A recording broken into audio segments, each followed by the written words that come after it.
política y agroecología. Eso es lo que queríamos aportar acá. Entonces, la Marileo, como estudia agroecología en Brasil con el MST, ¿no es cierto?, quiere compartir el conocimiento. O sea, y obviamente una de las exigencias, después de explicar la Marileo, una de las exigencias de que ella esté allá es que traiga la experiencia acá. O sea, si no, se le da la beca a las personas organizadas que participan en construcciones colectivas. Ya, pero por ejemplo, habíamos hablado con la Marileo, para poder explicar el tema de la agroecología, que es una alternativa, hay que tener una dimensión económica, una explicación económica, un análisis económico de la situación actual de Chile. Entonces con la Marileo hicimos esto, como explicar el escenario actual de la economía, la cultura y la economía de Chile, y a partir de eso poder empezar a reflexionar sobre una alternativa, que en esa alternativa podría ser, por ejemplo, la agroecología. Y después se pasó a un Estado benefactor, que el Estado controlaba todo en el siglo XX, y en dictadura se instaló nuevamente esa ideología liberal del siglo XIX, pero neoliberal, nuevo liberalismo, que son libertades económicas del mercado, que se puede intercambiar materias primas, ¿no es cierto?, entre los países muy fácilmente, donde la burguesía es muy poderosa y tiene mucha ganancia, y principalmente lo que nos caracteriza a nosotros es que se privatizan todo. Y entonces todo tiene su ciclo, porque antes todo habían campesinos, y en algún momento se instaló la agroindustria y ese campesino desapareció. Entonces eso no va a durar para siempre. La agroindustria, por eso es que la agroindustria no, como dices tú, no tiene tiene un límite, porque consume muchos recursos naturales y genera efectos negativos. Entonces va a tener su fin, pero también ese fin de ese modelo económico también tiene que ser incentivado por movimientos sociales. O sea, la responsabilidad de nosotros es generar organización, generar un proyecto que pueda hacer una alternativa a ese modelo, y al mismo tiempo presionarlo y generar alternativas. Entonces yo creo que ese es como el desafío que tenemos nosotros ahora, porque ese modelo va a caer y no tenemos que esperar Claro, el colapso, ojalá no esperar el colapso, pero si esperamos el colapso, más difícil va a ser para nosotros construir nuevamente un nuevo mundo, ¿cachai? Lo que la agroecología hace es tratar de imitar lo máximo posible los ecosistemas naturales, produciendo alimentos. Igual uno no interviene, porque inevitablemente como seres humanos intervenimos, pero tratando de que esa intervención sea sustentable lo máximo posible, parecido nuestro agroecosistema a los ecosistemas naturales. Entonces tú tienes que hacer un estudio de este ecosistema en el que yo voy a intervenir, cuáles son las plantas nativas, cuáles son las cosas que comían nativas. Voy a tener que meter cosas de afuera porque así es nuestra alimentación, porque voy a vender, etcétera, por distintos motivos, aunque uno podría no hacer eso, pero generalmente se hace eso. Entonces, que yo voy a plantar lechuga y otras cosas que no son nativas, pero yo al plantar esto yo no voy a agotar el recurso del suelo, yo no me voy a llevar todos los nutrientes, voy a agotar el agua, el suelo, yo no voy a hacer eso. Voy a ver la manera más parecida que ese ecosistema resista eso y no sea daño, sino en realidad la agroecología también, otro de los desafíos que se plantea es también una restitución, un recobrar el equilibrio del lugar. Entonces también trabajar en lugares donde se han dañado. La idea también es, con esa manera más amigable, recobrar esos ecosistemas dañados, que han sido dañados por nosotros. Por eso existe la transición agroecológica. Por ejemplo, cuando campesinos ocupan químicos, nosotros vamos para allá, vamos a hacer una evaluación de su agroecosistema y la manera que nosotros podemos dirigirnos hacia la agroecología para recuperar ese terreno, para hacerlo más productivo. Al querer parecernos a un ecosistema, tenemos que hacer que sea lo más cerrado posible, o sea, que ocupemos la menos cantidad posible de insumos externos. Aquí pusimos posta de caballo que aporta nutrientes. Y los animales naturalmente, cuando están en un ecosistema, van, cagan y ahí adoban naturalmente el lugar. Bueno, este experimento igual es muy micro, pero lo que se intenta hacer acá es como generar esta experiencia de transición, por ejemplo, de monocultivo a agroecología. Porque acá hay monocultivo de olivos. Pero ¿qué podemos hacer entre la hilera? O sea, no vamos a cortar los olivos porque es monocultivo, sino que igual nos vamos a seguir, ¿no es cierto?, produciendo, pero acá podemos plantar otras cosas y nutrir más la tierra. Que eso es lo que estamos haciendo, po. Como la poda siempre podan los olivos para que crezca más y de la aceituna, entonces ¿qué hacemos con la poda? Generamos una cubierta. Que cuando uno deja la maleza ahí, ¿no es cierto?, y la retira, está húmedo. ¿Cachai? Y el otro terreno, por ejemplo, la otra tierra no está húmeda. La Provesal, parece que, o INDAP, perdón. Las dos cosas, sí, está de Provesal. INDAP es el que manda proyectos para acá, para que los agricultores, los pequeños, puedan plantar y todo. Pero a mi abuelo le molestaba mucho eso porque decía que onda lo fiscalizaba mucho, le decían ya te pasamos tanta plata y nosotros por ir a ver cómo está lo tuyo tenemos que sacar 100 y como que había una cuestión media trucha ahí, ¿cachai? Y me decía, ¿cómo me van a enseñar a mí que yo tengo 70 años, he plantado toda mi vida y ellos quieren que lo hagan al modelo de él? Y mi abuelo quiere hacerlo como él la sabía hacer siempre, ¿cachai? Sí.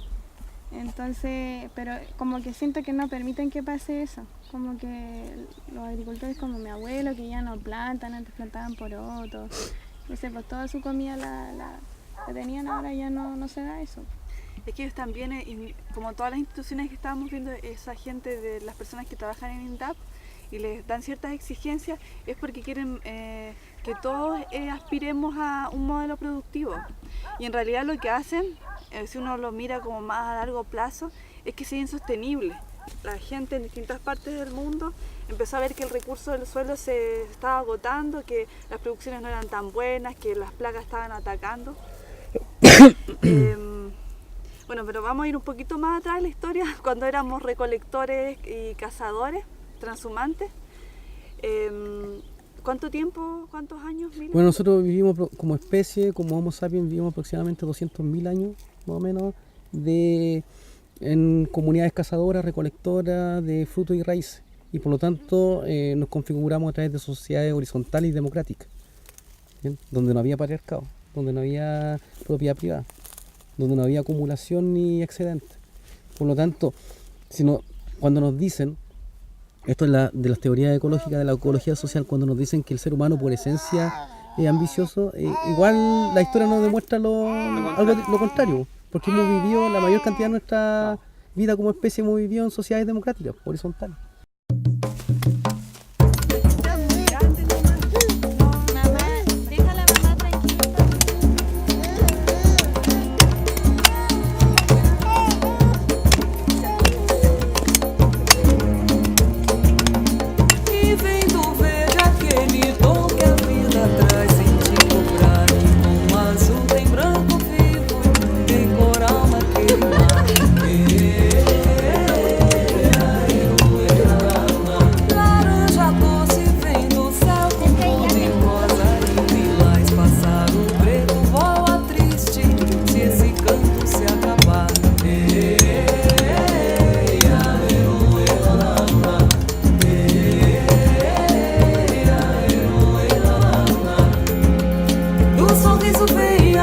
Que pode te curar. Respeito a todas as cores que a vida te dá. Ter sempre clara a vida pra nunca machucar. Só ter na face aquela doçura de criar. Este elemento geológico se fragmenta a lo largo del tiempo gracias al clima y gracias a la actividad geológica. Y eso genera el paisaje que vemos. ¿Sí? De hecho, el ejercicio de ver que aquí hay un núcleo de biodiversidad es justamente ver cómo ayuda el elemento geológico que el elemento biológico brote. Entonces, si nos referimos a la historia de la vida en la Tierra, probablemente en muchas iteraciones de que primero en un principio el planeta era puramente geológico y no habían plantas, cuando empezaron a aparecer las especies vegetales, por ejemplo, tiene que ser derivado de un proceso geológico anterior. Fueron las condiciones que permitieron que la vida se originara. Claro, claro. Entonces tenemos un proceso geológico, biológico y también arqueológico, ¿no? Y cultural. Cultural. Piénsalo así, que el pasado volcánico de este cerro hizo que existieran las minas de oro, las vetas de oro que hay en el Valle del Frente, que todavía no podemos ver. Y aquí también hay, bajo este cerro, tiene que haber mineral de cobre y de oro, ¿ya? Y muchas otras riquezas. Pero la cultura llegó acá, o el pueblo se estableció porque se descubrió una mina de oro, una veta. Beta ¿de dónde viene? Del pasado volcánico. Entonces, si aquí no hubieran existido volcanes, el pueblo no hubiera sido el mismo, o no hubiera existido esa aldea. La configuración geográfica, morfológica de esta misma quebrada permitió que aquí hubiera un oasis también. Si, mira, hay una imagen. Y que se hubieran establecido los pueblos originarios, pueblos precolombinos. Un ecorrefugio. El ecorrefugio se forma por como una interacción de factores geológicos, biológicos, climáticos, que hacen que una zona sea relativamente estable en el tiempo. Entonces, eso permitió que la cultura floreciera. Entonces, como antecedente o antecesor, están todos estos elementos del paisaje en el cual el humano llega a vivir. Entonces, en un principio los seres humanos que vivieron acá vivían con el territorio, porque sabían que era una simbiosis. Ahora no. Ahora el ser humano abusa del territorio. Entonces, yo creo que un tour de estas características te permitiría volver a reconectarte con ese pasado, de cuál es el uso del territorio, cuál es tu papel. ¿Sí? Cómo nosotros nos damos la vida gracias a esto. ¿Cómo somos tan irresponsables? Esa es un poco la diferencia entre que antiguamente la gente vivía con el territorio y se adaptaba a él porque sabía que no es algo que debiese controlar, tiene que vivir con él. Hoy en día hay un concepto muy distinto que es el terreno se adapta al humano. Nosotros podemos hacer que se adapte al humano. Claro. Entonces yo podría sacar un cerro y ya tengo un lugar donde vivir. Claro. Pero es totalmente alterar toda la vida que había en el lugar. Mira, capta bien la flor. Este es un árbol nativo comestible. ¿Cachai? Es una de las cosas que queremos cuidar. ¿Cómo se llama? Necesitamos chañar. Geófrea de Chañar. Córticas. Y ya, bueno, el otro día habíamos visto esta flor amarilla y acá hay una que ya fue polinizada. Está formando la semilla. ¿Cachai? Está en el otro estadio. Bueno, hay distintas, ¿cachai? Mira, ya pasó de eso a eso, escucha. ¿Cachai? Queremos, también me encantaría reproducir esta especie. Quizás tenemos que cuidarle el agua que tiene nomás. O Y la pega cuidarle- se hace sola. Lograr un bosque comestible sería extraordinario. Bueno, el concepto de ecorrefugio es importante, creo, y atingente en este caso. A lo largo de la prehistoria, muchos grupos de cazadores-recolectores ocuparon zonas a lo largo de distintos periodos. ¿Ya? Por ejemplo, en el norte hay un lugar donde hace 8.000 años, en el registro geológico hay un asentamiento, después 6.000 años, 4.000 años. Entonces eso habla de lugares que en algún minuto permitieron que la gente habitara y en otros minutos tuvieron que irse. Pero volvieron, porque eran zonas que tendían a estabilizarse rápidamente dentro de una fluctuación climática geológica. Entonces, si nosotros lográramos identificar cuáles eran los ecorrefugios que permitieron que nosotros, nuestra civilización, durara 10.000 años y no se extinguiera, como ahora está ocurriendo, quizás sería una ayuda bien importante para nosotros recuperar ese conocimiento de que hay cierto territorio que va moviéndose mediante ciclos y que va siendo habitable. Acá, por ejemplo, nos vamos a dar cuenta que están brotando un bosque de árboles comestibles, chañares, que era un alimento que los indígenas ocupaban hace esa cantidad de años. Entonces, exploradores identificaban el territorio, aquí va a haber un territorio apto para el nuevo periodo climático. Este lugar no es apto, tenemos que movernos de acá, migración.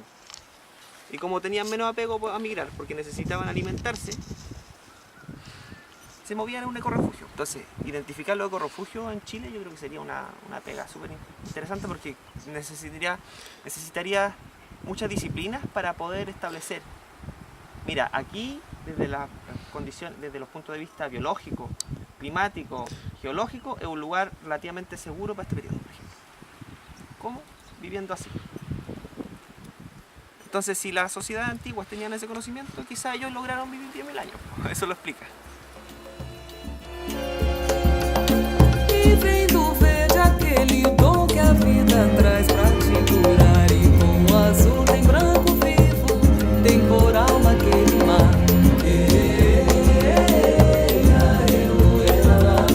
E do vermelho tem brinquedo que abre portas pra sonhar. Com o amarelo na janela, vivo olhar pra